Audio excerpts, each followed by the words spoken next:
So with those words, I would like to say welcome to our two speakers today. We have Gen Eickers, who's a postdoc at the University of Education in Ludwigsburg, and they work on online discrimination and LGBTQ people. And they have a PhD from the Berlin School of Mind and Brain at the Humboldt University, where they worked on a project on social scripts and human interaction. And besides, again, we have Jesse Prinz, who's a distinguished professor of philosophy at the City University of New York. And Prinz has worked and written on basically all the core topics in philosophy of psychology, just to mention some of them: perception, consciousness, emotion, value, art, and morality. So with those brief introductory remarks, I would like to give the words to Gen and Jesse. Thank you so much for tuning in today. Thanks, Ditte. And I will stop now sharing. I would first like to start by saying a little bit about our motivation to provide another account of social construction of emotion, because there's already something out there, or like some theories are out there already. And now you might say, well, why do you need to propose another account of social construction?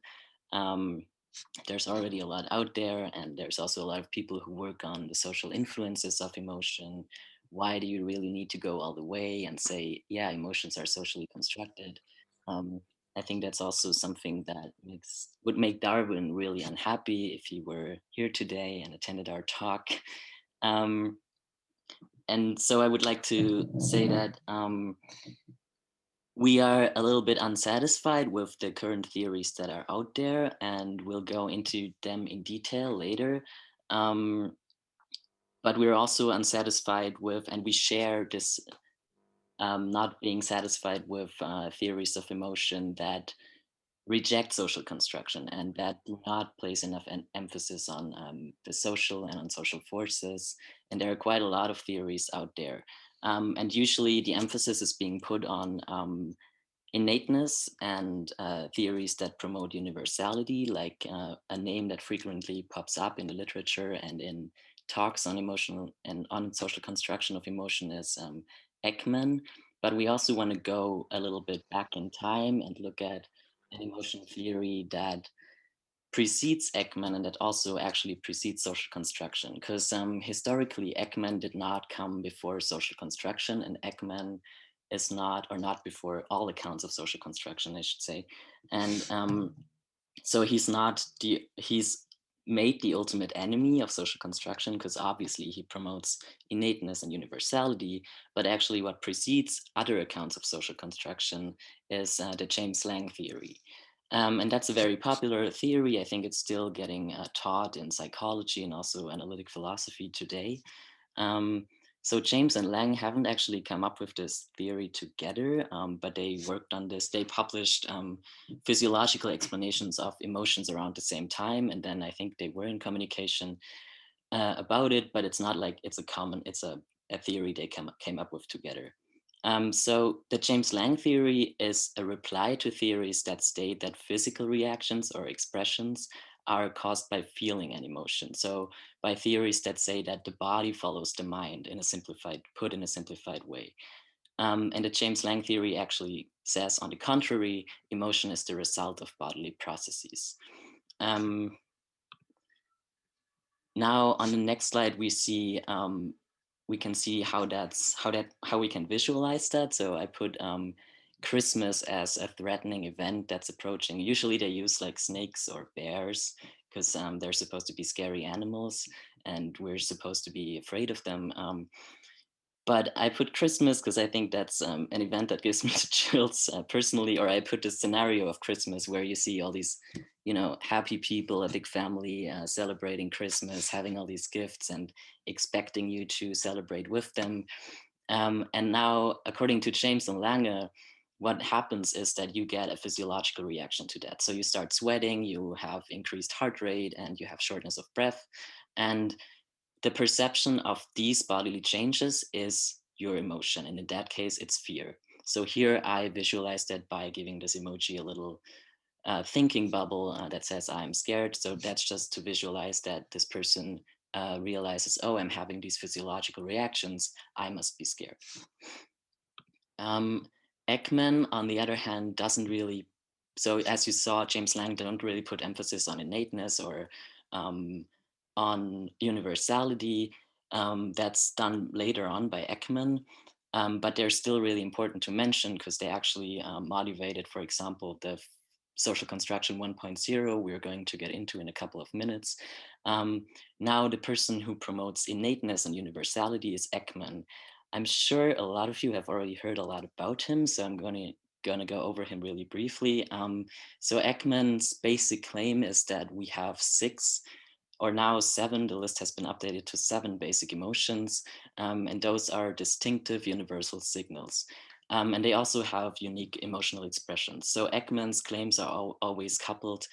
He always says something about emotional expressions and emotion. I think that's fair. The way he conducted his studies is he basically studied recognition of facial expression, and thereby he drew conclusions about emotions in general. So he gave a group of people in one culture photos of people displaying the 6 basic emotions according to him of another culture and the other way around. So he switched between those groups, and they had to recognize basically the emotions that are displayed on these photographs. The photographs that are shown here are not the ones that Ekman used, but it's I asked some people online and some of my friends to imitate emotional expressions for me, the emotional expressions of Ekman for me, and I think they did a really good job. And yeah, so from his studies, Ekman concluded these people, there's huge overlap. There's overlap between the recognition of emotional expression in one group and the recognition of emotional expression in another group. And that must mean that emotions are universal and that emotional expression also is universal, and that there is a one-to-one mapping between emotional expression and emotion.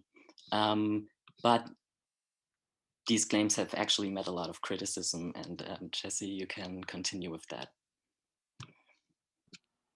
Great, thanks, Jen. So what I'll do now is talk about really a small select portion of the very vast literature on cultural variation in emotions.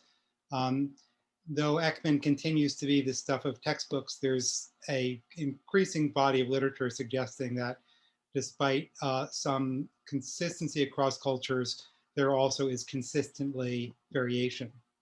And just to give you a few examples of what this kind of research looks like, without going into detail, this is a data slide from a study by Prevailing and collaborators, where they went back to the highlands of Papua New Guinea, where Ekman had done his pioneering cross-cultural research.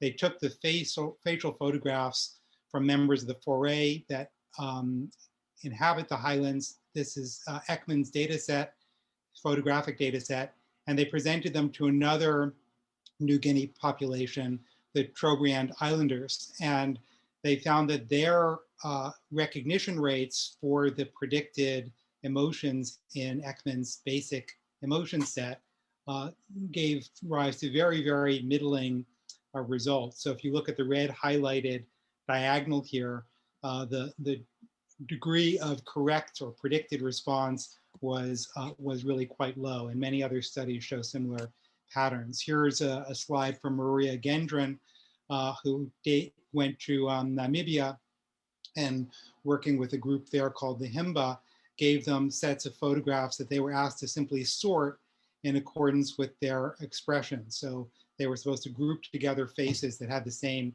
expression. And there was one cluster, happiness, for which the American and Himba respondents gave consistent and similar responses, and another one over here, which corresponds to fear.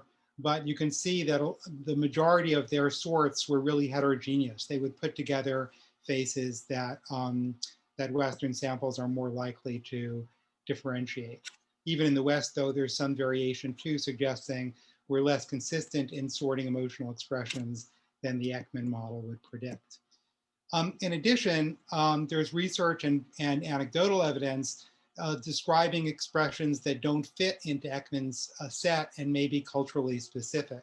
And examples include the use of tongue protrusion, which is a very gendered expression for embarrassment that's particularly found in South Asia.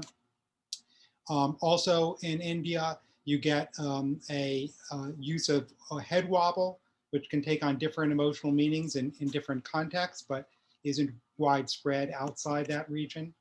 Many cultures have bowing, and so for example, in Japan, there is a bowing to express respect or other emotions of deference, and the depth of the bow, the aperture of the bow, depends on the degree of respect in ways that become very automatic and embodied, but wouldn't be done spontaneously or even recognized outside of that cultural context.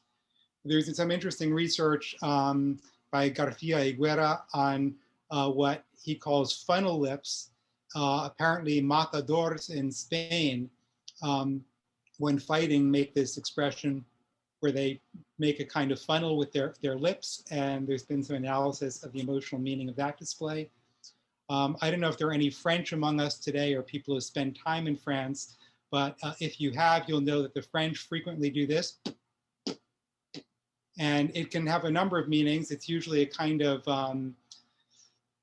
somewhat negatively valence, but not exaggeratedly so, just a slight expression of skepticism. And there are a number of these kinds of vocalizations. And because Ditte is with us and we have other Danes, you'll also know that in Denmark, affirmation is often expressed with an inhalation.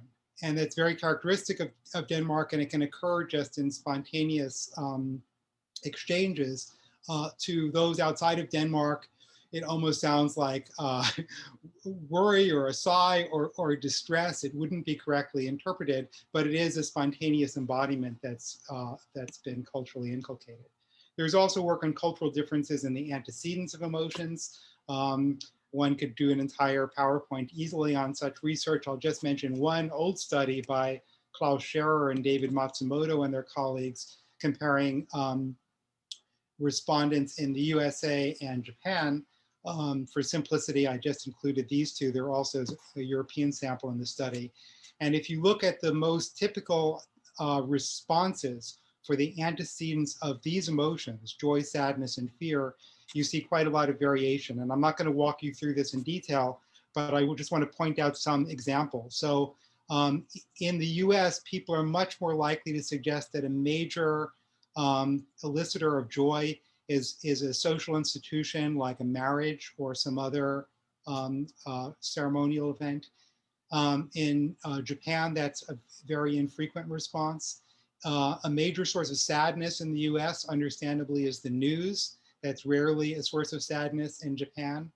In Japan, there's much less fear of strangers, partially because there are low crime levels. And in the US, that's one of the primary elicitors of the fear response. And anger in the US is very strongly associated with injustice, but not so in Japan. And if you look at the most prominent elicitors for these emotions cross-culturally in this study, the major elicitors of joy involve things having to do with relationships, whereas in the US, they have to do with achievement. In Japan, sadness is also mostly associated, ironically, with relationships. In the US, the paradigm case for sadness is death, which gets fairly low ratings in Japan.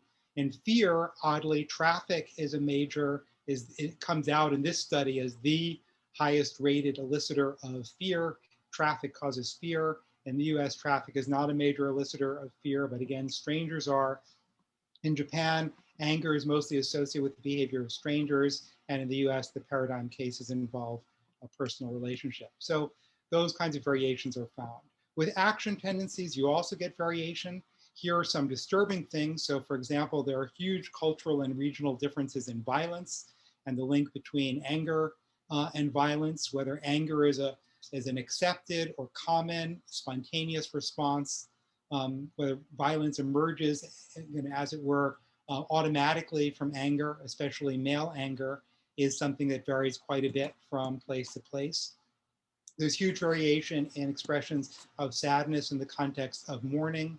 So you get very kind of melodic, ritualized forms of weeping in parts of Central Asia. In East Asia, there are customs to be very kind of stoically mournful, but also a kind of reverence, and the use of photographs of the deceased in one's home in a kind of shrine are characteristic of a protracted version of that reverent posture. In New Orleans, famously, there are these jazz march funerals, which are supposed to be jubilant. And this might contrast with other customs like sitting Shiva in Jewish culture, which is very somber. Ways of expressing attraction also vary cross-culturally, and some of these, again, are quite both varied and potentially disturbing. To stick first with some kind of familiar cliches, Italian exuberant expressions of love are familiar to many of us from cinema or the streets of Italy. Whereas in Islam, especially for women, to respond with coyness, aversion of gaze, distancing is a more characteristic display of attraction in the context of courtship. More disturbingly, there are things like harassment. And there, if you think about something like catcalling, which has not been studied much by psychologists, but is studied in sociology, as an expression of who you find attractive, the idea that you might spontaneously engage in catcalling on the street is, of course, cultural, it's classed, it's gendered, and that's going to be a refrain that comes up again and again, that the way your emotional dispositions get tuned is not only culturally different, but the subculture you belong to, including aspects of social identity, are part of that as well. And of course, with the advent of new technologies, there may be new ways of embodying emotions. So for those of you who are part of Tinder culture, you may now have a spontaneous gesture of swiping right when you find someone attractive in that mediated context. Finally, valence can vary with culture. So here I'll focus on contrast between East and West. I should mention that in many of these studies, variation within culture is greater than variation cross-culturally, and broad umbrellas like the East or the West are extremely misleading insofar as there's huge amount of variation under each of those. But as a kind of way into this literature, there's a lot of evidence that happiness is more negatively valent in East Asian cultures. It's less correlated with well-being in East Asian cultures than in the West. And the preferred form of happiness in East Asia is a calm happiness, as opposed to a kind of jubilant or euphoric form of happiness. So Jean Tsai has done some very good work on what she calls ideal emotions, and every culture seems to have the ideal manifestation of joy or fear or anger, and those vary quite a bit cross-culturally in ways that profoundly affect behavior. Different attitudes towards love, East and West. In China, love is more negatively valent than in Western comparisons. Feelings of dependency can be characterized in more positive terms in Japan than they are in the West. And finally, shame is viewed quite positively on some studies in China, whereas it's viewed as harmful, antisocial, and ugly in the West, to use Jane Tangne's characterization. So different attitudes towards these emotions, which may affect the way those emotions are experienced, manifest, their frequency, and other factors. So with this, we want to turn to what has been in this field the kind of solution for dealing with such cultural variation. In light of this, people have felt that they need to somehow bring cultural effects into the theory of what emotions really are. And with that, I'll give the floor back to Jen. Thanks.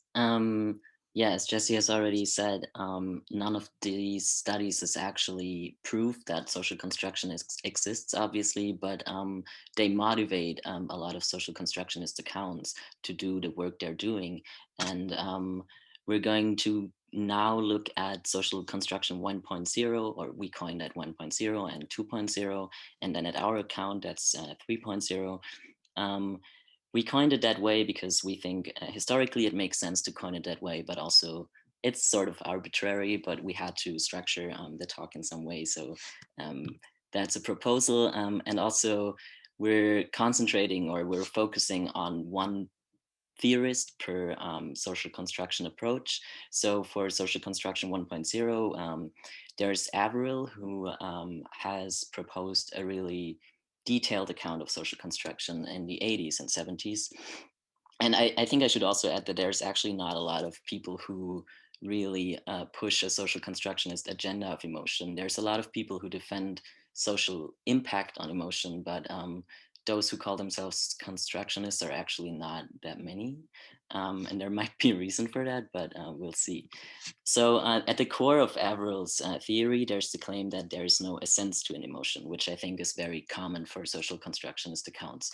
But what Averill makes of that is saying that rather than emotions having an essence, we need to think of emotions being syndromes that are constituted or that contain different elements. And none of these elements that emotions contain is necessary to the emotion. So you can remove any element from that list, basically, or from the emotion, and the emotion would still consist. Or you can replace one element with another element and the emotion would still be there. There are necessary elements to emotion, but we'll get to that later. It's not, you can't think of it in a way that there's a list that's fixed, like Ekman thinks of emotions, for example. So what Averill proposed is coining emotions to be socially constituted syndromes.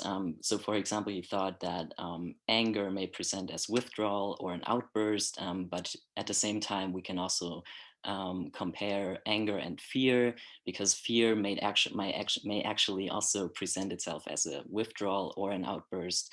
I think we've all been in situations where afterwards we couldn't quite tell if we're angry or scared, because often these two emotions present themselves in very similar ways, and also the physiological reactions might be the same, and it's actually really hard to interpret them. Averill also says that emotions are much like social roles. In fact, he actually calls them transitory social roles. That means that whenever we display an emotion, which typically happens in a social situation or after a social situation, we sort of inhabit the social role that comes with displaying this emotion, or that comes with also feeling this emotion. So for example, if I display a lot of empathy, I might inhabit the role of the understanding friend. Or if I display anger in a classroom as a teacher, I inhabit the role of the strict teacher who gets angry at their students. So we don't just display an emotion and that's sort of removed from context, but we display a whole social role that comes with this emotion package. Now, we also need to look at how Averill thinks we identify an emotion, because he already said that they are constituted syndromes. And if we think of them as constituted syndromes, we might think, well, if there's no essence to an emotion, then what's left? What is an emotion? But he actually came up with elements he thinks are necessary for emotion, or for something to be called an emotion, if we identify them for ourselves. And that's, the first element is appraisals and the second is interpretation. Now they might sound really similar, but they're actually pretty different elements or pretty different things. Appraisals are not super important for understanding social construction of emotion. So I'll just quickly explain what that is. So appraisals mean I am in a situation, in a social situation, and I'm interpreting the situation, and that results in me having an emotion, basically. So I sort of interpret the situation, and then the appraisal provides the object for the emotion. And that's helpful, and that helps us to distinguish between different emotions. So for example, if I both sweat when I feel anger and fear, I might be able to distinguish between those two by looking at which situation triggered that specific emotion, and which situation triggered that specific physical arousal. So appraisal helps us identify an emotion, but also another element that helps us identify an emotion is interpretation. It doesn't really help us identifying specific emotions, but more so identifying that we have an emotion in general. So Averill thinks of emotions, or thinks of our experience of emotions as something passive. So he thinks that we experience emotions as something that happens to us rather than something that's an action and that we can influence and control and yeah, that we can play with basically. So he considers this experiencing emotions as passive as part of the social role we take on when having and displaying an emotion. So he says that the belief that emotions are difficult or impossible to control is a sort of belief that helps the emotion to fulfill its various functions.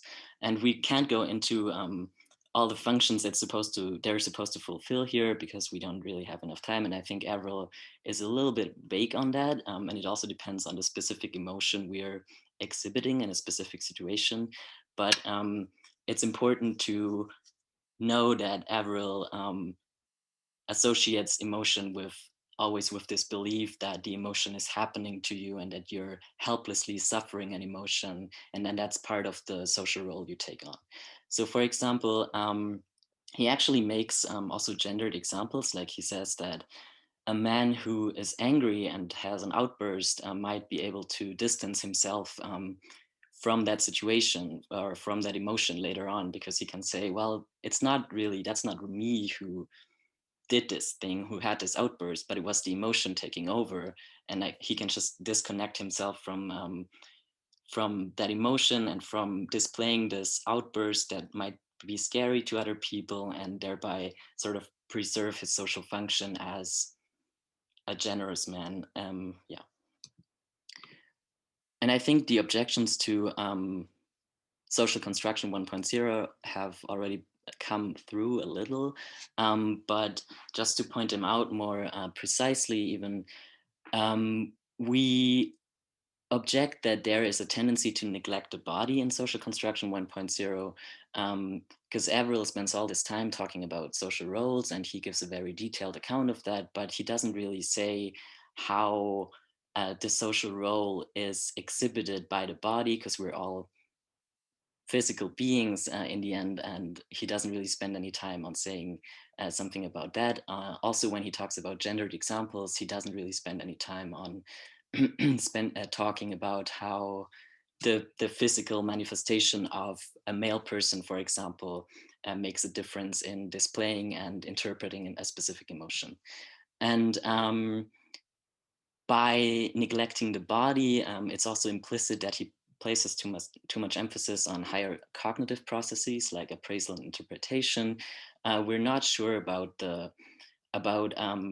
considering emotions to, or considering it necessary for emotions to have a belief about them to be passions. That's a claim we reject, but we'll go into detail on that later.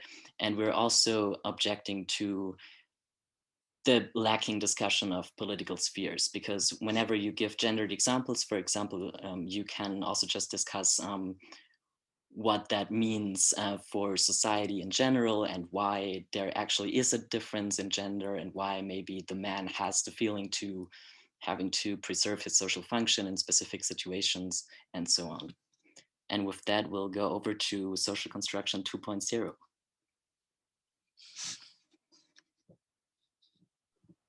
Okay, thanks, Jen. So just as Jen said, we're using one figure to represent these different movements. In this particular case, we're using Lisa Feldman Barrett.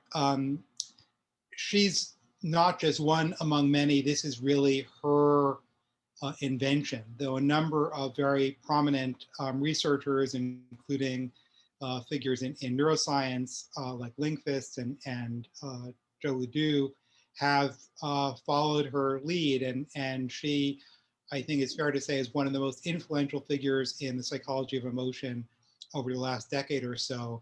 And her approach is rapidly persuading many in the field. So Barrett's view has been given a couple of different names over the years, but a core concept in her characterization of it is that emotions involve conceptual acts. And what she means by that is that something becomes an emotion when and only when it is conceptualized in a certain way. Concepts confer emotion status. So in a succinct statement of this, already back in 2006, Barrett says, an emotion results from conceptualizing a very basic form of effective responding. Early on in her formulation of the views, she thought of that basic form of effective responding as being a form of what the circumplex theorists in the 1980s used to describe when they talked about core affect, which is something like valence, negative or positive, together with some state of arousal. But over the years, she's imagined a much more varied and elaborate range of basic responses underlying our emotions. But the thought is that those basic responses are not themselves emotional until they have been labeled. And these include physical responses, and the physical changes become real as emotion when they are categorized as such. That's the basic view. I'm going to now go into a little bit more detail, and I'm going to have some big block quotes. I'm not going to read them all. They're basically just pointers to the text for those who know this work. You can refer back to them. One of the most important developments in the last few years, beginning in about 2015, Barrett started to develop a theory of what these conceptualizations or concepts are. And the framework that she adopted is familiar to many of you. It's the idea of predictive coding, which is currently a popular approach to thinking about how the Mayan brain works in cognitive science. And roughly, she thinks a concept is a kind of prediction. A concept is something that predicts what's going to happen in other systems, like your sensory systems, your motor systems, then it tests that prediction against incoming information. So a concept is a set of predictions. She focuses on sensory motor predictions. So the way this relates to the body is a concept for emotion might involve a prediction that your body is going to respond in a certain way.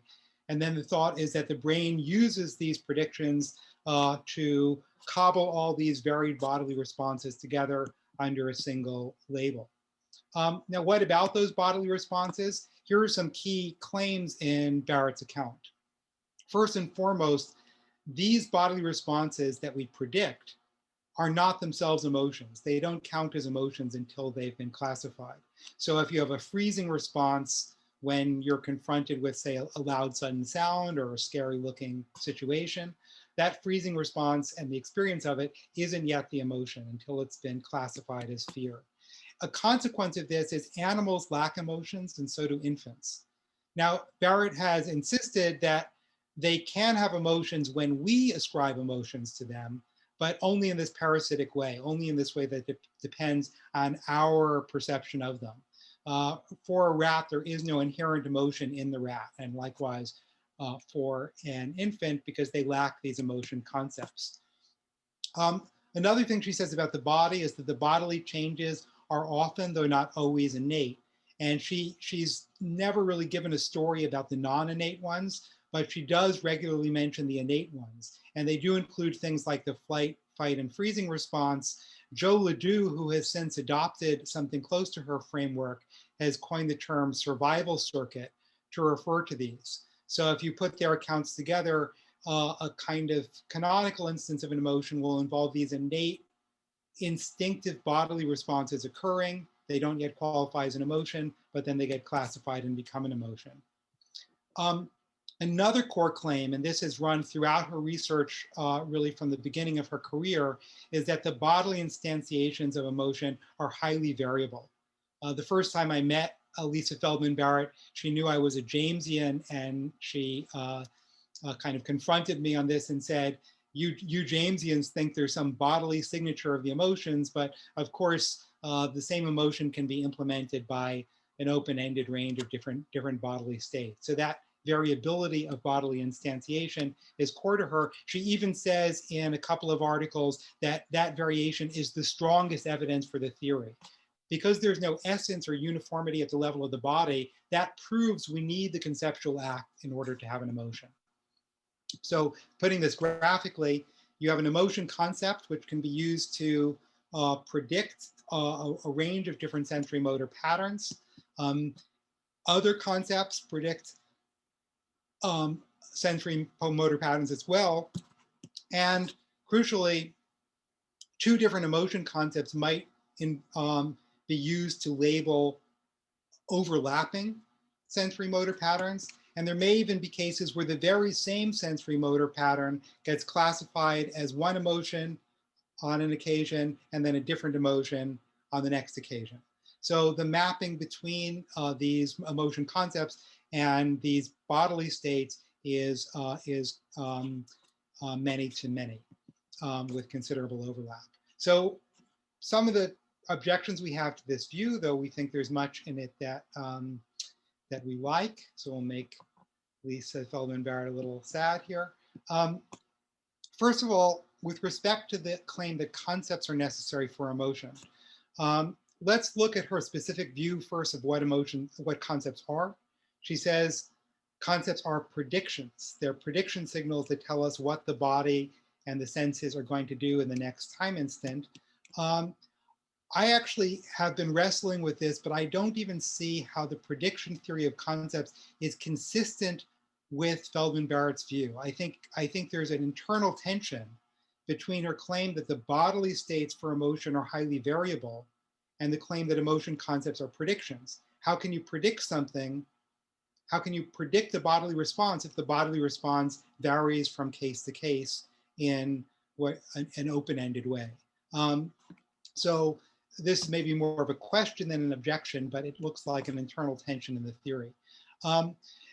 Also, in thinking about concepts, she thinks of them entirely in an individualistic way. Concepts are my predictions of what my body will do next. And in doing this, she really departs from what old social constructionists did, who think about emotion concepts as culturally constructed or socially constructed, as deriving from the norms, the attitudes, the value systems of the societies in which we live. So that kind of social or collective notion of the origin of these concepts gets profoundly neglected in her story. To call it a form of social construction may be a misnomer. Are concepts even necessary? I should say, are concepts necessary here? We think concepts may play an important role in influencing our emotions, but the idea that you need to label your emotion every time you have it, we think is in need of further proof. In real time, we think we often have emotions that we don't label, but they nevertheless qualify as emotions. And indeed, if you can characterize emotions in terms of other aspects of their functional role, their impact on behavior, for instance, as well as communicative and expressive functions, then you don't need to insist that concepts are there as the unifying element. The emotions themselves can take on a kind of repeatable, coherent, and interpretable characterization, even independent of being labeled. Do concepts settle which emotion we're having? Here again, I think there's an internal inconsistency in the theory. Barrett will admit that we sometimes misattribute our emotions. In her book, for example, she gives an example of going out on a date where she had food poisoning and she mistook her illness, her feeling of queasiness, for physical attraction. But if the label makes something into an emotion, then the fact that you attribute physical attraction to your queasy bodily state would thereby make that a case of physical attraction. But we think this is implausible. We think emotions are often not recognized in ourselves when they happen, or misdescribed in ourselves when they happen. So we don't think concepts settle the question. What about the body? Is the body insufficient for emotion? Barrett thinks our bodily states are radically ambiguous. So having a bodily state never settles what emotion it is. One worry, which we won't go into, is we do think her account is guilty of a kind of speciesism. Her rejection of emotion in non-human animals we find problematic. We also have misgivings about how she treats the literature in neuroscience on pattern classifiers. So there are a lot of studies that show you can find consistent patterns in the brain for each of the emotions that have been investigated, to which she replies that each study that's done this finds a slightly different pattern. And we think that's just fine. She entails from this that these patterns are meaningless or are not identifiable with any emotion. But the alternative view is that each emotion is associated with a disjunctive list of different patterns. So multiple patterns is not the same as no meaning, no pattern, no bodily coherence whatsoever. We're big believers in multiplicity. As you'll see, that's at the core of our account, but we don't think that that proves that the body is somehow meaningless without labeling. Are these innate? It's again going to be a feature of our account that all these bodily responses are from the very first instance impacted by social forces. So we don't think the idea of survival circuits is terribly useful in the study of emotional embodiment. And here, and we'll reference this again, but for those of you who know Judith Butler's work on the sex-gender distinction, in emotion research of this kind, we sometimes get the impression, both from Averill in a certain way and from Barrett, that there is this biological thing, these survival circuits, these instincts, and then there's this cultural labeling. And one of them is very plastic, very symbolic. The other is somehow fixed. And that's a bit like Butler, who looks at a classical distinction between biological sex and gender, which is supposed to be socially constructed. And they argue, Butler argues in their first book, Gender Trouble, that this is a flawed distinction, that sex is always already gender. There's no access to biological sex that isn't already being affected by, interpreted by, and fundamentally changed and regulated by our classification schemes and our social norms. And likewise, we think the bodily substrates of emotion are always already cultural. In this literature, for those of you who know continental philosophy, this is sometimes thought of as a masculinist conception of social construction. So Butler argues in her book, Bodies That Matter, that the idea which she associates with Jacques Lacan, that the symbolic order is masculine and active, and the physical or biological order is passive and feminine. She sees some forms of social construction as arguing within that sort of theoretical framework. And they attribute that to the Lacanian tradition and forms of social constructionism that emerge in its wake, and they want to reject that, and we follow them there. So this brings us to our positive view, and I will give the floor back to Jen. Thanks. Yeah, I think Jesse already summarized well what the background for our view is, and I think we're also right on track to be over time with this talk, so I'm going to be brief on that. But in the end, I'll blame Jesse for going over time. Let's just look at the background again. We think there's a false dichotomy between the culture and versus the body, culture versus the body, and we think that this gets repeated in the social constructionist accounts we just presented. They don't actually dissolve this false dichotomy, they just play with it and then try to present a solution, but that actually doesn't solve the issue of this false dichotomy. And also the social tends to get reduced to culture. So we consider the division between the social and the body dated and as counterintuitive and actually not supportive to constructionist thought. Let's just briefly look at a summary of what we reject. There's first of all the claim by Averill that emotions are somewhat like disclaimed actions. That's the claim we talked about as having the belief that emotions are something that happens to us rather than something that we act out. So that's something we reject. We also reject that the body is something that's merely getting labeled. We think the body plays a much bigger role. We also criticize the absence of bodily specificity. So if we already talk about bodies, we have to take into account that there are different bodies in our society and that those get have different social implications and also get constructed differently by social norms. We also reject the biological fixity of the body. I think that's out of question. And we also criticize the evasion of the political, which is present in all views of social construction and pretty much present in a large chunk of emotion theory in general, I'd say.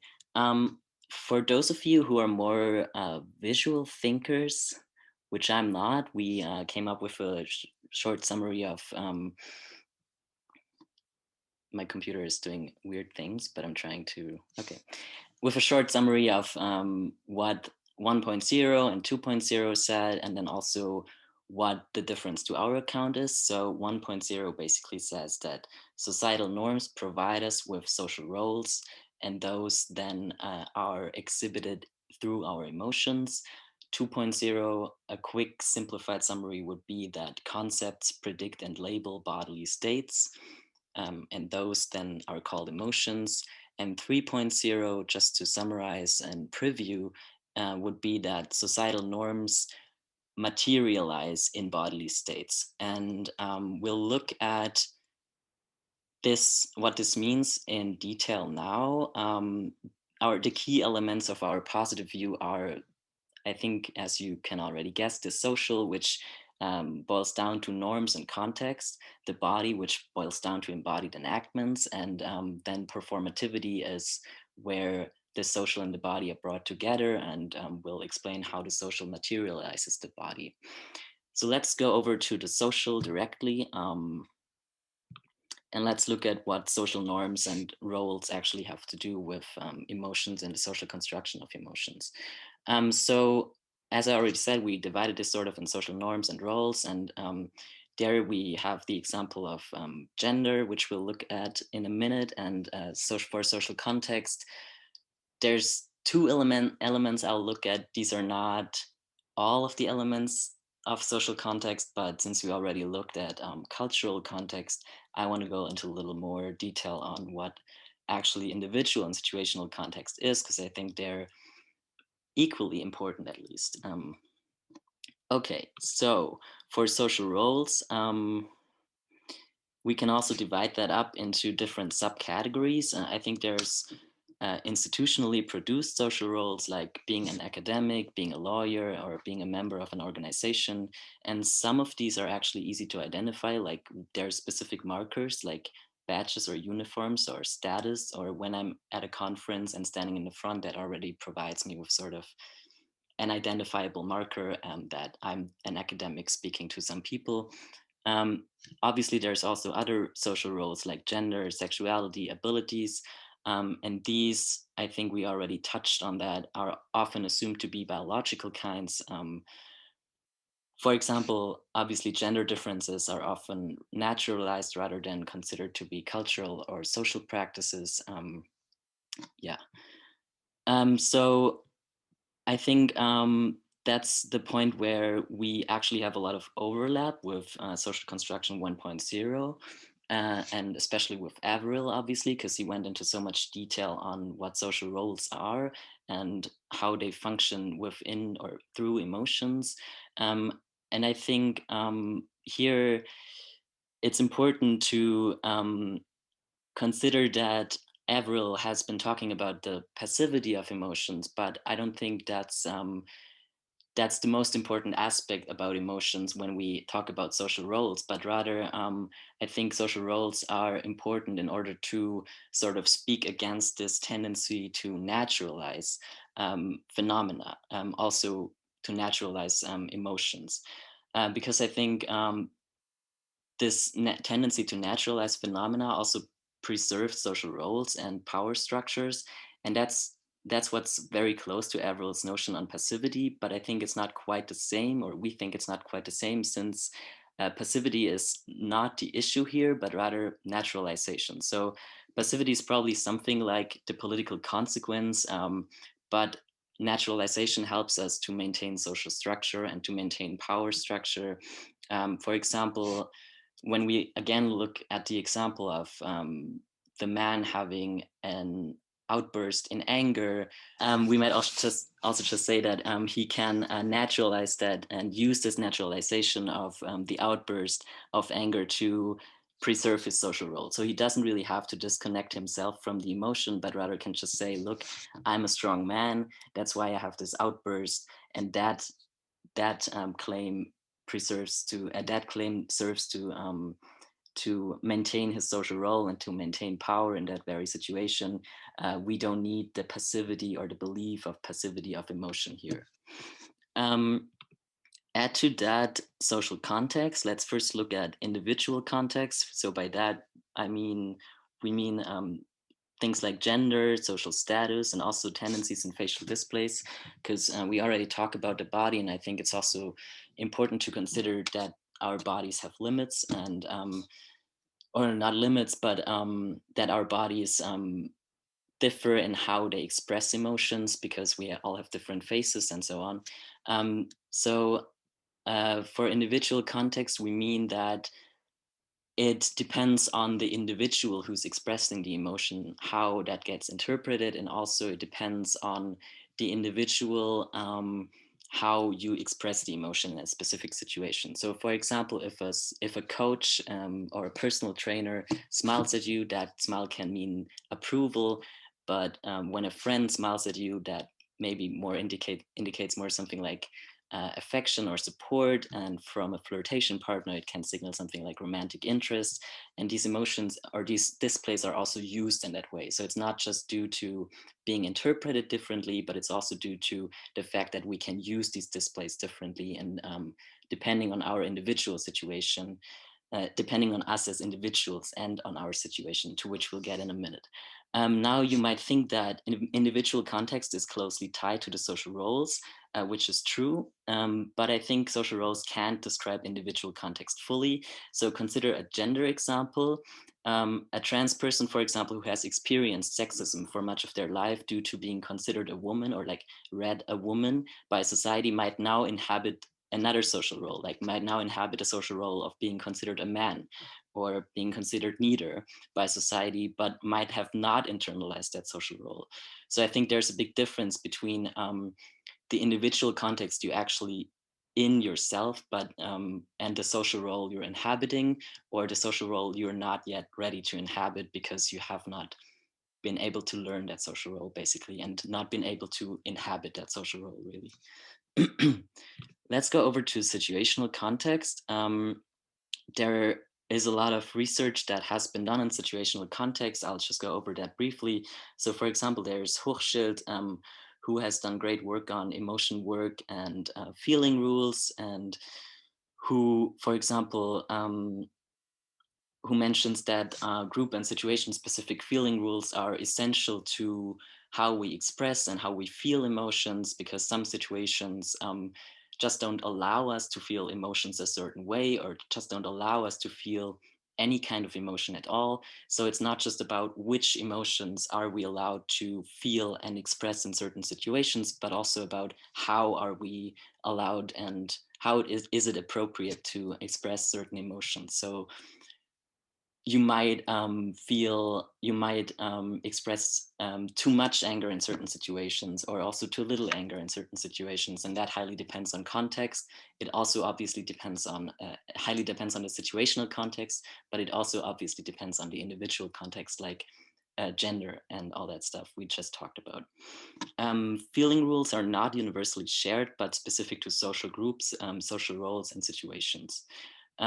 There's also cultural influences we already talked about. And then another point we haven't talked about is situational dynamics. So Griffiths and Scarantino actually have done research on that, in which they say that it's important for how it's important to an emotion, for how we feel and express an emotion.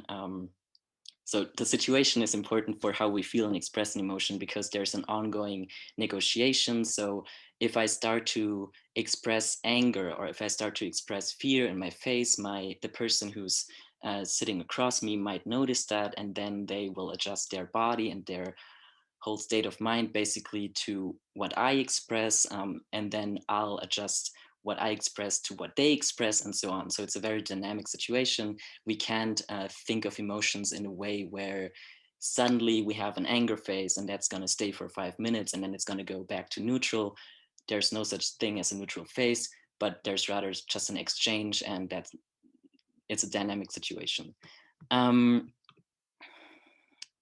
example for situational context. So a lot of examples for situational context can actually be found online. I think there's a lot of therapy, self-help guides. You can just Google that, and then you'll find all these guides to how to express emotions, for example, in public, or for how to adequately express emotions to your dating partner or to friends and so on. So we see how that's already ingrained in society. That's not just something we talk about as theorists, but it's actually present in society. And when we can see that phenomena being played out. Okay, I won't go into the specifics of situation context anymore because I think it's, we're already going over time. So I think Jesse, you can continue with the body and then we'll wrap up.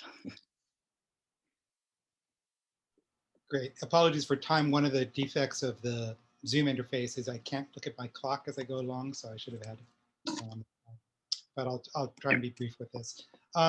So we have these three components of our theory. There's the social, there's the body, and then we're going to bring them together with performativity. So just to tell you a little bit how we think of the body, much of this is already forecast, but just to spell out some missing details. We're not going to give you sort of arguments at this point for this important claim, but we think the body is necessary for emotions. We think of emotions as kinds of activities or doings, but we don't think of them as agentic doing. So people like Judy Butler and Paul Griffiths have criticized very dramaturgical notions of social construction that really place strong emphasis on the analogy to acting. And this stuff comes out of the Irving Goffman tradition in sociology.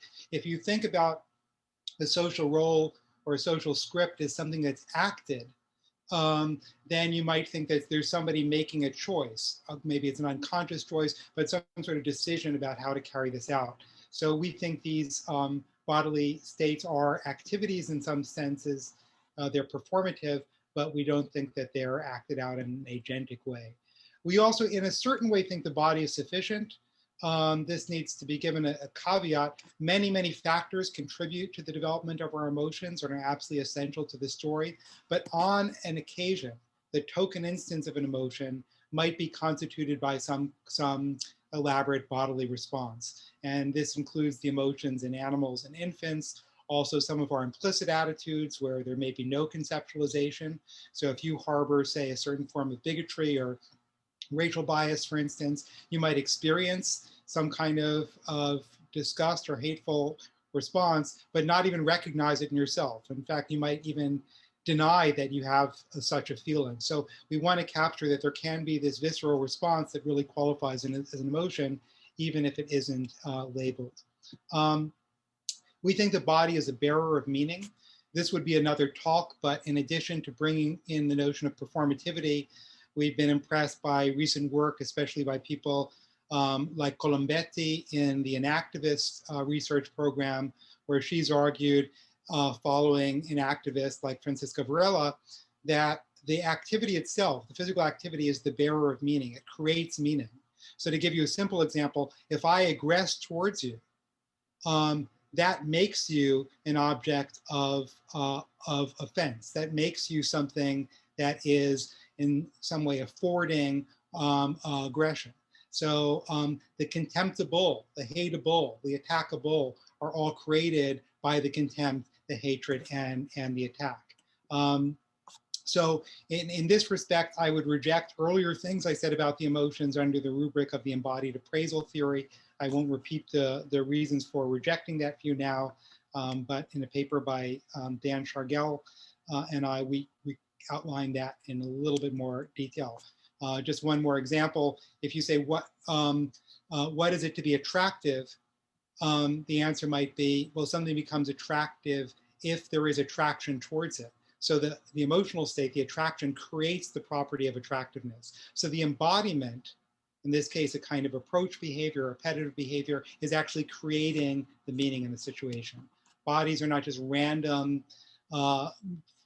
flinching and flitting about. They actually are involved in actively creating meaning.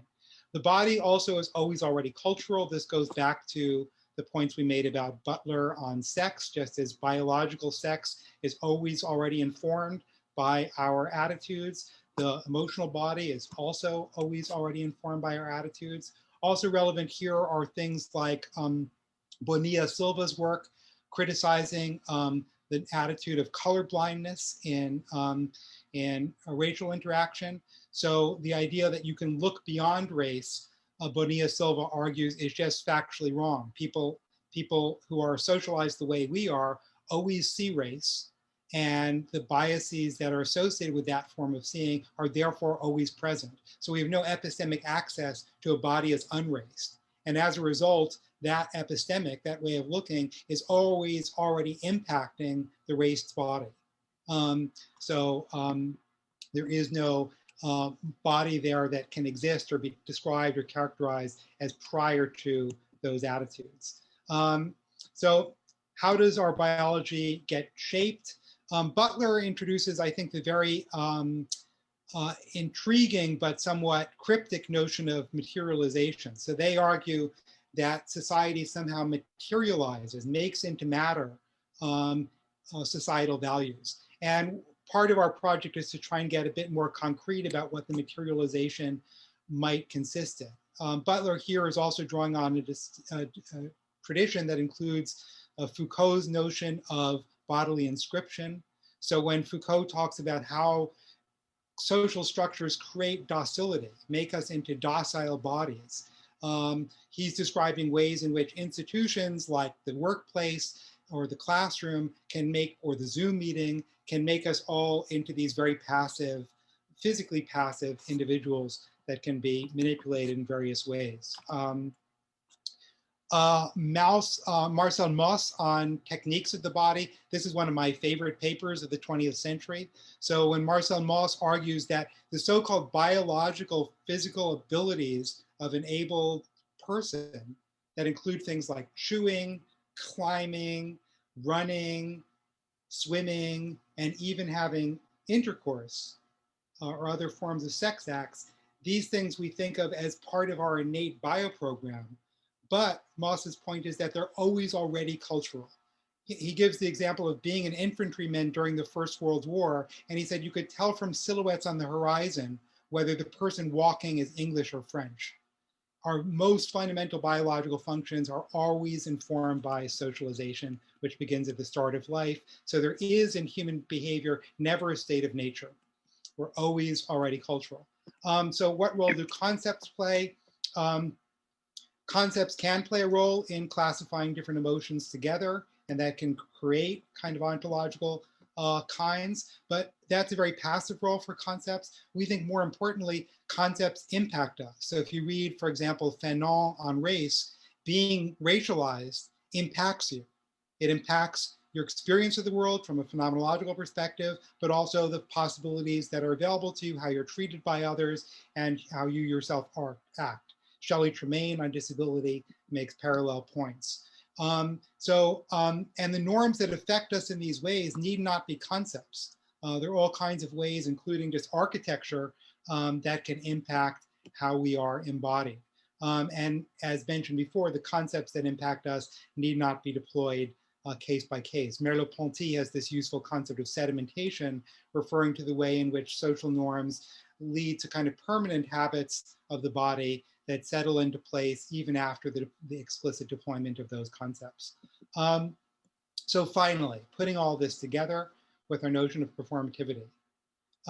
So there are all these social forces impacting our body and the way we embody our emotions. Quite a varied and open-ended list. For those of you who know Foucault, the notion of sort of governmentality, that power is distributed in not just discourse, but in physical and social environments we inhabit. It's pervasive in everything. Those things are impacting our embodiment in the case of everything, including emotions. And these social norms serve to shape or impact our bodily responses. In that sense, they're materializing how we physically enact our emotions. I say rematerialize because if there is a biological contribution there, which in many cases there may be, that's never the end of the story or even the beginning of the story, because it's this social process that's already fine-tuning that from the get-go. And these bodily responses are, as Jen mentioned, context sensitive.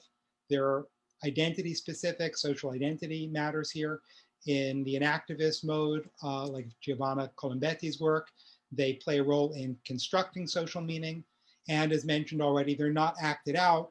Butler says that we should think about the subject as the effect of these processes, the effect of performativity, the effect of materialization, not the cause. So unlike the Goffman style notion of performance, where there's a subject who performs the script, for performativity, you get rid of the subject.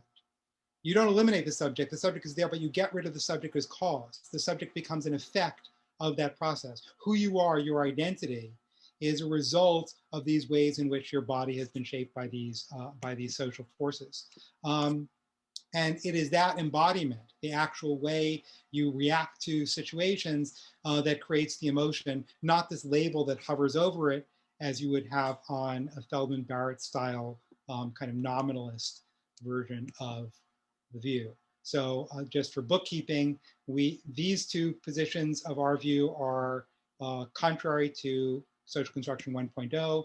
This final bit is contra 2.0, and this bit in the middle is contra both of them. So the overall picture of performativity as a body that's been shaped by social forces without agency is really a contrast to both of these. Very, very quickly, a couple of examples just to illustrate and set us off for discussion. There's a really chilling and interesting passage in one of Bell Hook's books where she talks about being a graduate student, which is something that many in this group will have experienced. And she talks about being humiliated by a professor who has students do presentations or write papers and then says degrading things about those, either publicly or privacy, and this constant experience of humiliation. And she points out that people with different social positions will respond to such humiliation differently. And we would push that a little bit further and say what it is to be humiliated is partially a matter of the action tendencies that are constitutive of that state of humiliation. And for a Western white male, when you're humiliated, that's experienced in these aversive ways, but also as a strident determination to work harder. When the professor knocks you down, it's like a challenge. It's like a, dick contest where you feel like, okay, now I need to go out and show, my mettle. Whereas you might get a different response in other cultural settings. In Japan, where there are long traditions of apprenticeship training, getting knocked down might instill a sense of determination, just like the Western white man, but also a sense of humility. Keep your place, but know that over time, incrementally and slowly, you'll eventually achieve that higher station. Western white women might acquiesce to this form of mistreatment, might be socialized to experience this kind of humiliation as a kind of lowering or silencing, where they have to experience humiliation as settling into a secondary position. And the point that Bell Hooks makes is that for both members of underclasses and for people of color, a woman of color like herself, the experience of humiliation is experienced as an injunction to leave academia.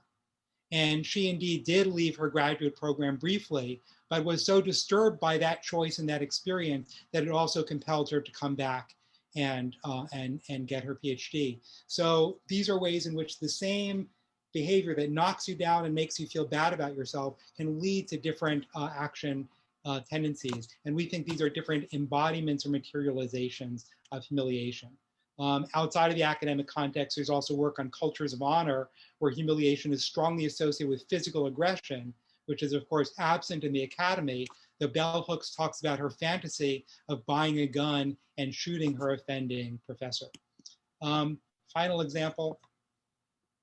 So another example we thought about that might answer how constructions enter and alter the body by a performance is voices. So we initially thought about people who are on testosterone or who start taking testosterone and undergo voice changes, because there is a physical level of that. So what testosterone does is it thickens your vocal cords, and that might lead to having a deeper voice for some, but that doesn't necessarily mean that your voice gets read as masculine or male and that you get gendered correctly, whatever that means. for some people, that's not reality. Some people still get misgendered, although they are on testosterone. They have a deeper voice, in fact. And the reason for that is that their performance, the performance of their voice, still is gendered in a feminine way or in a female way. Meaning that the way they speak and the way they perform language is still read as how women perform language, basically. And there's also another example in the same area, that's people who undergo voice training, because you can actually learn these patterns of speaking. I actually don't know what this training is teaching you, because I'm not doing that, but like they're teaching you how to speak in this gendered way so that you get gendered correctly, or so that you have the possibility to get gendered correctly just through performing language in this appropriate manner, so to say. So that's how we think of emotions, also how constructions enter the body and alter the body by a performance. And that's the analogy we came up with. To conclude, finally, let's just briefly recap what we've said already. So what are performative emotions? We think that bodies are central to understanding the social construction of emotion.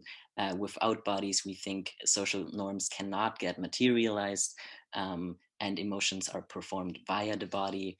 That's our take-home message. And I think with that, we're done for today.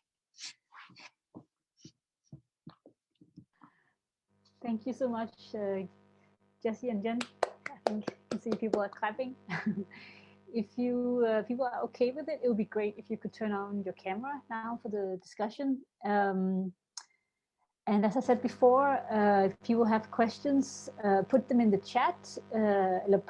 Either put in like question, or you can also type in the question itself in the chat. I can see some people have done that already.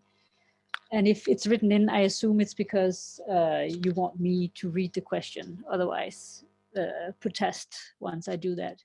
And also, I think the benefit of writing it in can also be if people have to leave at 8:30, as we promised we would stop. But I think if everyone's okay with it, I think we'll go over at least. So we'll have questions and answers now for half an hour, but feel free to opt out, of course, if you have to go. It's completely understandable. So here is some, just gonna give people a question here, chance to react. So there's a question first from Paul Pooler.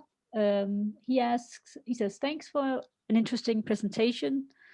Concerning 3.0, you rely on the notion of social roles quite heavily, it seems. That is interesting, as social roles theories have been somewhat left, or at least downplayed, in contemporary sociological theory.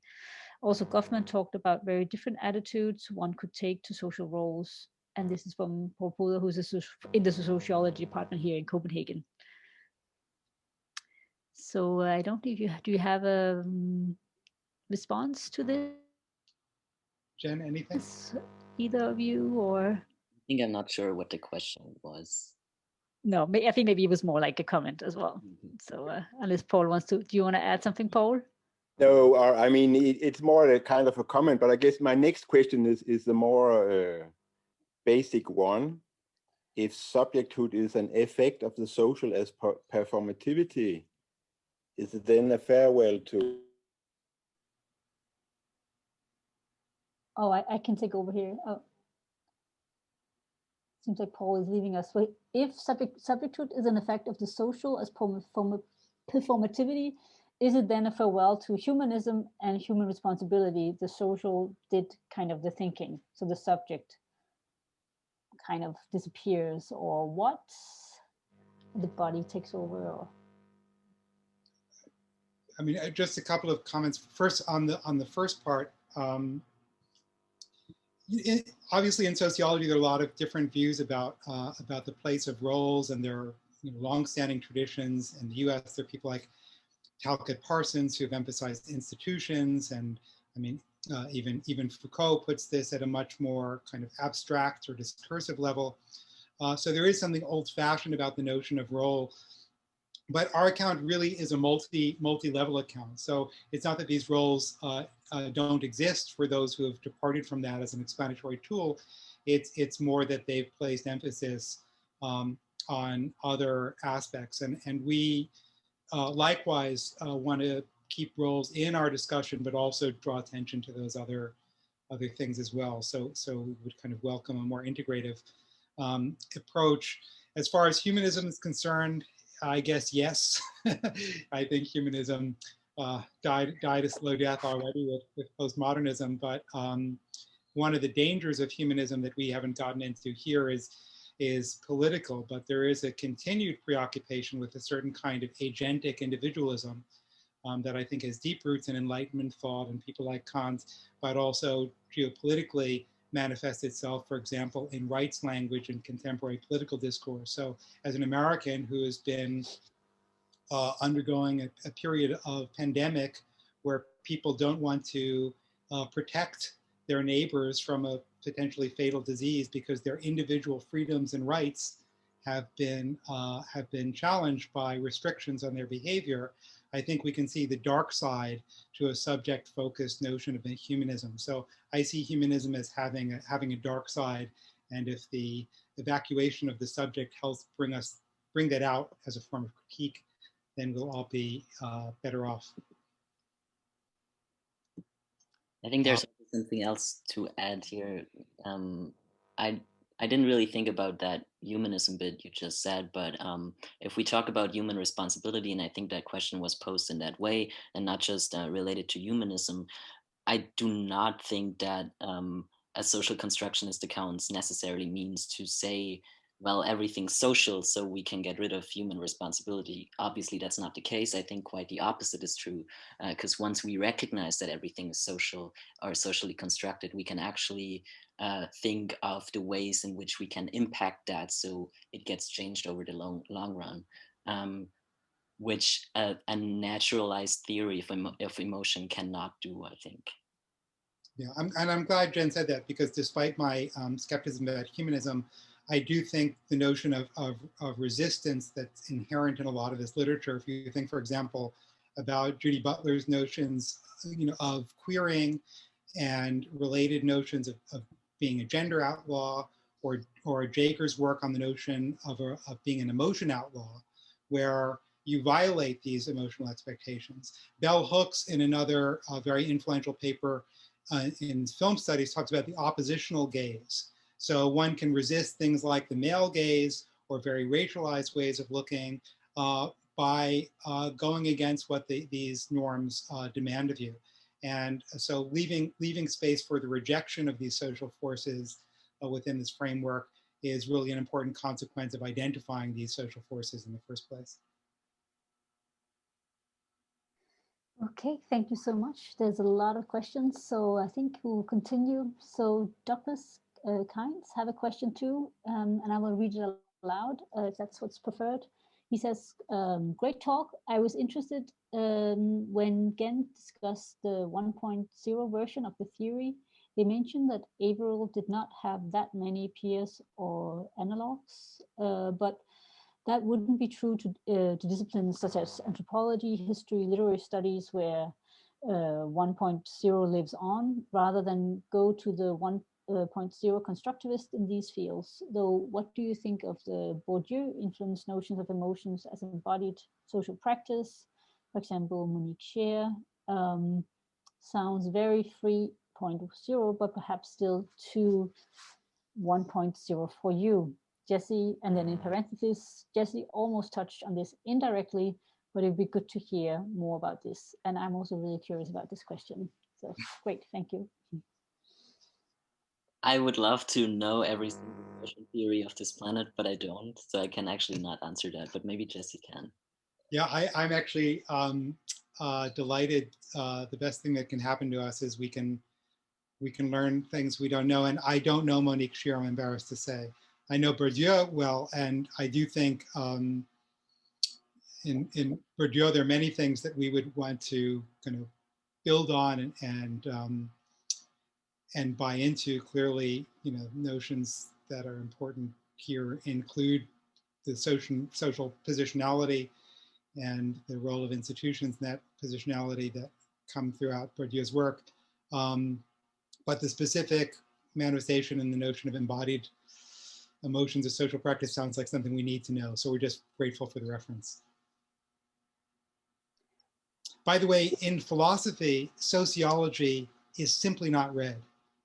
Like, it's really a blind spot. And those of us who are trained to be interdisciplinary, I was trained as a cognitive scientist, which meant I needed to know cognitive psychology, I needed to know some cognitive neuroscience, I needed to know some psycholinguistics. But anthropology, except a little bit of cognitive anthropology that is far from the center of that field, and was basically absent. Sociology completely absent. My sociology dates back to kind of student days, so sort of re-educating myself. Even continental philosophy, so as came through in this talk, the people I'm finding most useful to read here are continental philosophers, but as an analytic philosopher throughout my career, those people were really verboten. So find these parallel conversations in these different fields and bring them together is a central part of our hope and project. Yeah, I just want to second that. I think there's so much those two traditions can learn from each other. But I will give the word now to Amber Giffrin. Unless, Gen, did you have something to supplement? Otherwise, oh. So Amber Giffrin, you had a question. Please take the word. Yeah, thanks a lot. And thank you both for this talk. I found it really interesting. I think for the most part, like, I'm totally on board. But I wanted to ask to kind of follow up a little bit, both on the claims about like animals and very small infants and how they fit into this model. And also you mentioned the notion of like misattribution or misrecognition of certain of our emotions. So I'm curious, I mean, so I totally agree that like there's no state of nature and that, you know, bodies are always kind of already culturally constituted and so on. So I can see how like, when we're talking about animals, I mean, we're talking about, you know, the environmental architecture within which they live, which is also responsive and determined in some ways by us, for example. Same with infants and very small children and so on. But I'm wondering whether, I mean, whether you would say that animals and very small infants have emotions in a sort of derivative sense, because there's a very real sense in which emotions are certainly like learned or acquired over time, right? You know, like the grad school reaction based on your social positionality certainly is something that, you know, comes from a long history of embodying that social positionality. And so, you know, I'm wondering in what sense, whether they have emotions in a sort of derivative sense, in the sense that like, they're performed insofar as they're intersubjectively received by us qua emotion or something like that. Is that what would make them a performed emotion, or is it something more than that? And I think that goes into the kind of like misattribution question, like when I get my emotions wrong and stuff, by what standard is that appropriate? Is it misattribution by reference to social context? And the social context actually determines whether or not I'm getting my emotion right. So if you could just kind of help me clarify those thoughts in my head, that would be great. Great, yes, thanks for that. I mean, part of it is, some of you know the sort of capital T theory in this area will know that the social constructionists like Butler have been challenged by so-called new materialists like Karen Barad.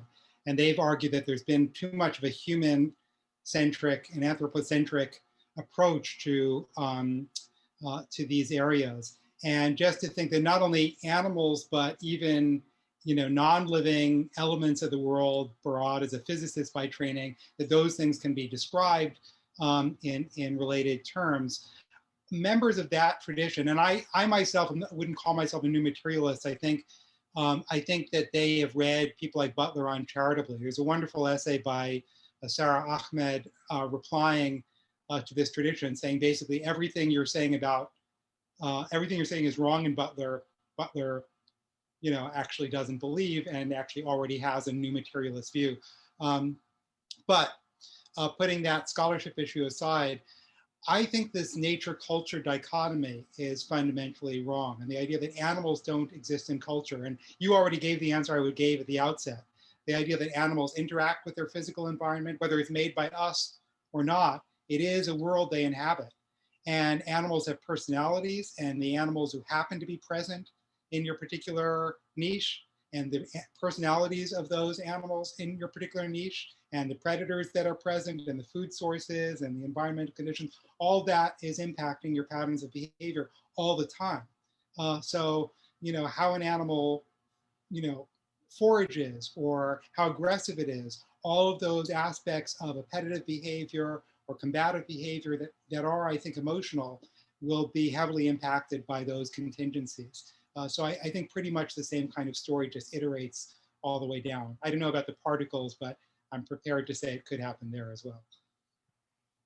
I think I want to add something about the misrecognition part. I don't know if I don't think you really have a question there, but I think what I have to say about misrecognition of emotions is that I'm not sure if it's actually really an issue in actual social situations, because I think often we talk about misrecognition in this way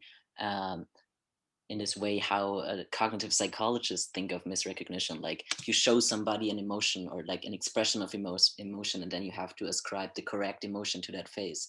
But I don't think that's what's happening in social situations. I think rather we have to take the situational context into account here and think of that situation in a dynamic sense. Because even when we start maybe misrecognizing an emotion or attributing an emotion that's not true basically to a person, I think that might change during the course of an interaction. And even if we're wrong throughout, I don't think it necessarily influences. I think it influences the interaction, but I don't think it necessarily comes through. I think the reactions are so flexible that we're actually able to work with that misrecognition, and it doesn't really disturb the interaction in a way that it becomes impossible. I don't know if that answers what you had in mind. I guess I was curious about whether I could get myself wrong, right? Like whether I can get my own emotions wrong. Because there are times I think I'm feeling, angry, and I realize I'm just, hungry or whatever, or I'm sad or something like that. And whether those kinds of things, I mean, it seems perfectly fine to say that those are also socially constructed in this sort of way. But I'm curious what that looks like. I think we can definitely get ourselves wrong. Like, for example, if we're ascribed certain emotions by people who are in a higher position of power, like when we're ascribed being shy junior scholars, for example, by professors, whatever. I think, and then ascribe those emotions to ourselves, and thereby not recognizing what the actual emotion is that we're feeling. But I think it can also have a real influence. Like, I guess when we're ascribed certain emotions, we might start really feeling the effect of that ascription and really start developing a feeling of that emotion. And I'm not sure if we really can talk about if there's really this division between having a real emotion, or like having an emotion ourselves, and being elicited, or an emotion being elicited by some kind of external influence. I think that's really hard to distinguish. Okay, we have so many questions, so I will continue on. And the next up is Anna Strasser. Yeah, that's right. Hi. That was a great talk, and I was totally impressed how you teamed up over Zoom. I haven't seen that before. That was really like you're in the same room and doing something together. This was great. But of course, I have a critical question. Maybe it's a little bit like the critic Paul put on the chat.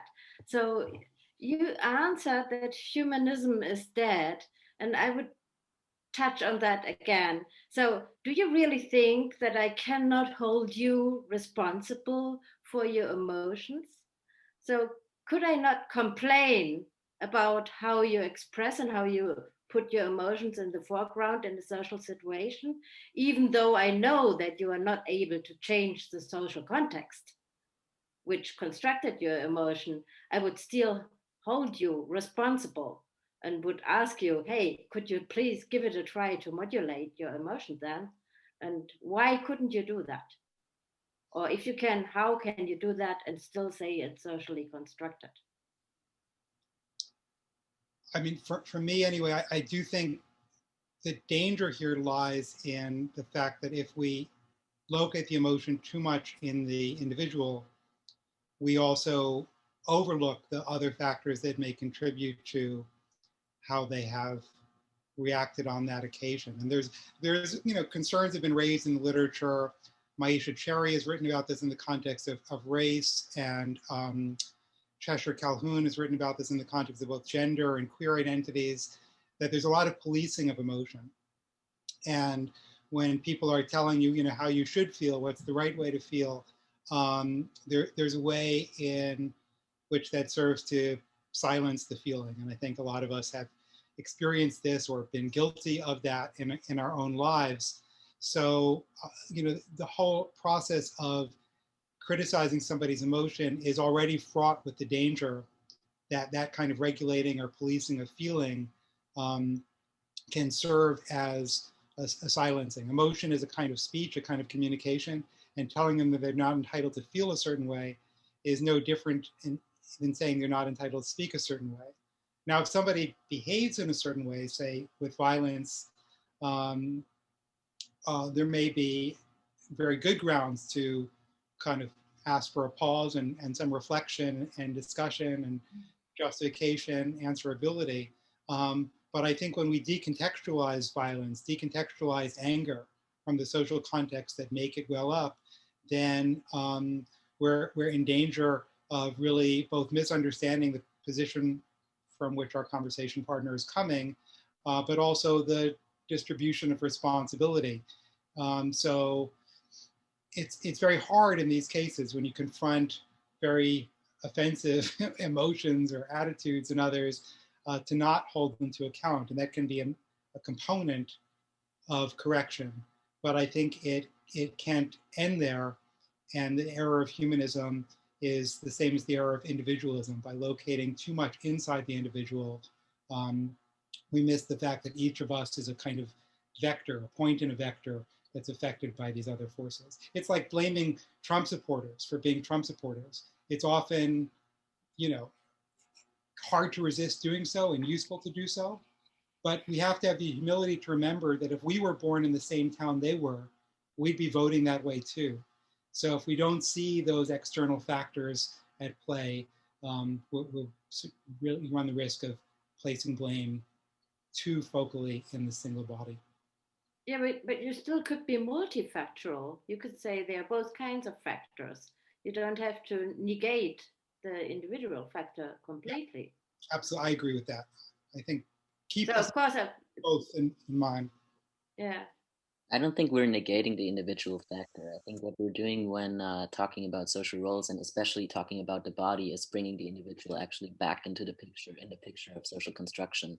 That's why it's important for me, at least, to bring the body back and especially talk about how different bodies are affected and how different bodies get constructed. Yeah, I think Hume, Foucault is, an anti-humanist sort of supercharged. Psychology really drops out of his story quite completely. But if you read, say, Nietzsche, who was a big influence, Nietzsche is working at these multiple levels. So Nietzsche can talk about ressentiment or psychological states, asceticism, attitudes within individuals, and hold people to account for that, while also looking at these through a historical lens. And I think we really want to keep all those perspectives on the table. Yeah, and I want to be an agent, not just a product. Okay, thanks. I think we will move on to Marie Wood had a question too. Yes, so first of all, thank you both so much for this great presentation and talk. It was really thought-provoking and I very much enjoyed it. And I think I actually only have two very small clarification questions just to get two things right. So the first one is, in your approach, would you ascribe emotions a role for individuation processes, or, like, to put it slightly differently, is there like a specified ontological status to emotions? And the second question is, since you criticized the evasion of the political in other approaches, could you further elaborate on how you bring in the political into your approach? And are you differentiating between social and political or politicized identities roles? And connected to this, do you consider politicized or political emotions, emotional bonds, and what would be the metric for that? Thank you. Jen, do you want to start on the political? Yeah, I don't know if we agree on that though, but maybe, yeah. Oh, that's fine. I think the social and the political have such large overlap that it's really hard to differentiate them. So I think they're largely the same. I think there's the social, and that has political consequences or political aspects we need to look at and make explicit. But I don't think they're necessarily different spheres, so to say.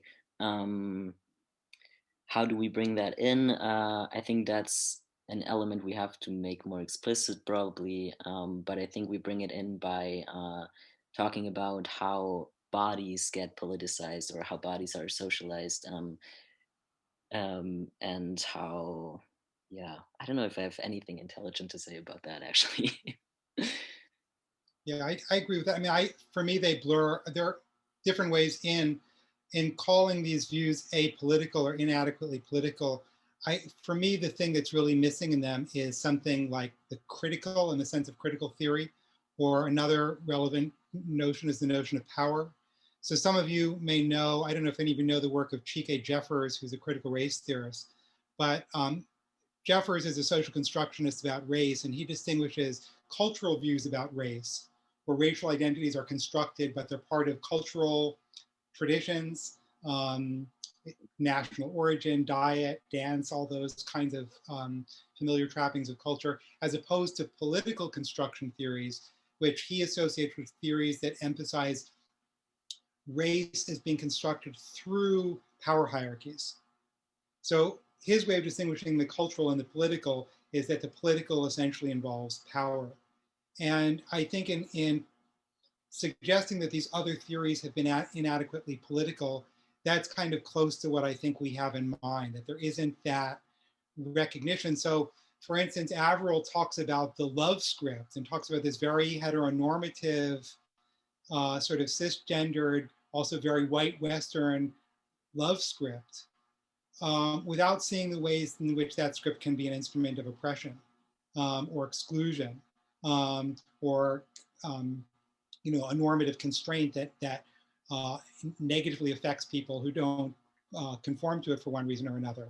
So that's I think what we have in mind. As to whether emotions are real, again, with say social constructionist theories of race, they're as ontologically robust as race is, which is to say, human kinds are such that once you have theorized them, they are very much part of the causal world. So if you can write books like Daniel Goleman's plagiarized book on emotional intelligence, then you already are involved in regulating behavior under that rubric. Going back to the question about the non-human world, is emotion the best description for a sort of level of the ontology of the mind of non-human animals? I think there's no sort of fixed answer to that. Theories, I'm a pluralist and a pragmatist and a constructionist about scientific theorizing. So I think there are good theories that make reference to emotion that can be used to characterize behavior, but do those theories get to count as the true authoritative theories in contrast to some other theories that don't include emotion? There I would say no, let pluralism reign. Thank you so much. Okay, thank you. I think we will go on to the next question. So Andreas Melson Gregersen has written a question in the chat. I wonder how a notion of affective atmospheres relate to your theory. That is, how do the experience and or construction of spatialized emotions relate to your theory? Jen, anything on spatialized emotions? I haven't, that's another point I just haven't thought about, like affective. I just haven't thought about this part. So like I guess it will be interesting. It would be interesting to read more on what spatialized emotions are, first of all. But yeah, so I guess right now it doesn't relate to our theory at all, except if Jesse has thought about it. I mean, again, with Jen, this is really the payoff for us, are these great questions, because a lot of them will lead us in new directions. When I did this diagram of these social forces acting on that naked body, one of them was the school desk chair. And I really meant it as a chair, like it wasn't a stand-in for school. The physical fact of having this stiff chair that forces you to sit upright, and this hard, flat surface that you're being encouraged to take notes on or write on, you need to have your notebook there. Those are ways in which architecture can influence us quite profoundly. And I think that, social spaces of various kinds, people, frequently design spaces to impact our emotions. US airports are much better lit than some European airports. And that bright lighting also makes them more chaotic, louder, stressful, more stressful. So low lighting can create a mood that is in some way externalized, but impacts those who enter the space. So I do think we want to have a broad enough construal of the social forces here to let some of these spatialized factors play a role. The further kind of ontological question about where the emotion is one about which we have no official commitment in this project, but certainly the role of space is one we'd want to take on board. Okay, so we have another question, and I just want to say now it's 15 minutes past, so I just want to also ask Gen and Jesse, how do you feel? Are you okay with taking a few more, or is it more than enough? And then I can also save the chat, and then you will have at least the questions. What are you up to? I'm happy to go on, Jen. What's your... We can take on a few more, but I wouldn't mind going to bed at some point either. Yeah. Okay, so let's say we take this question, and I think, and then I'll conclude maybe, and then I think, because it is quite late here as well for Northern Europe at least. Okay, so Felipe Cavello has a question, and he says, thanks for the talk. I would like to hear more about the role of concept in your theory. If bodily activities are already the bearers of meaning, what can concepts do to bodily meaning? Can we change the meaning of our bodily activities by learning new concepts or revising old ones? You mentioned a more passive and a more active role for concepts to play, but that was very quick. So, I mean, I think at this point you can also, if there's, I think you can also return. But, I mean, just briefly on this, I mean, I think within social construction, there are very, very different views about what concepts do. One end of the spectrum, you get views that are really a form of nominalism, where the concept has no physical or causal effect on the world. An example of that is, you might say planet is a social construction. So when Pluto was demoted and turned into a dwarf planet and taken off the list of planets, that's a case of social construction. The official definition was changed, and they killed Pluto. It now belongs to a different order of nature. But Pluto didn't care. Pluto's orbit was not affected by this. Down the line, there could be an effect, like they may not budget a trip to Pluto if they get the technology, because they might consider planets more worthy of visiting than dwarf planets. So there could be some causal impact on the world. Certainly human schools are affected by this, planetariums are affected by this, but it pretty much leaves Pluto alone. Whereas there are other kinds of social construction. Race would be an example, or people talk about the social construction of money, where the way we assign value to something has a significant impact on causal impact on the world. So we don't want to rule out concepts, but we want concepts in the context of emotion research to be thought of as one of many things that can have this kind of causal impact. When concepts don't, when concepts are mere labels or innate, maybe that's a kind of social construction, but it's not the one we're interested in this project. So it really is an act. To the extent we're interested in concepts at all, it's in their capacity as active contributors to shaping behavior. I think one role for concepts though could be to point to what's already present. Like we need language in order to point to the social constructions that are already there. And also, I guess an important role for concepts is that we can misattribute things to a person. So I'm thinking about the example of getting misgendered, and there I think you also, by using language, you also attribute a whole set of elements to a person that that person actually does not identify with. But I don't think that social construction you're putting on that person changes anything about the how the person feels about themselves. Though it can, like, I guess it can affect the person in a way that they feel uncomfortable and all that. But I don't think it really influences the identity of the person just because you say, look, you're a woman. That's not going to change their gender identity.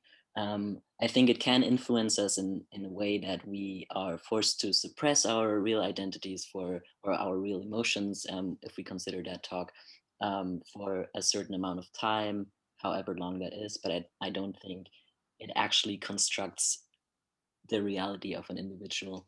Yeah.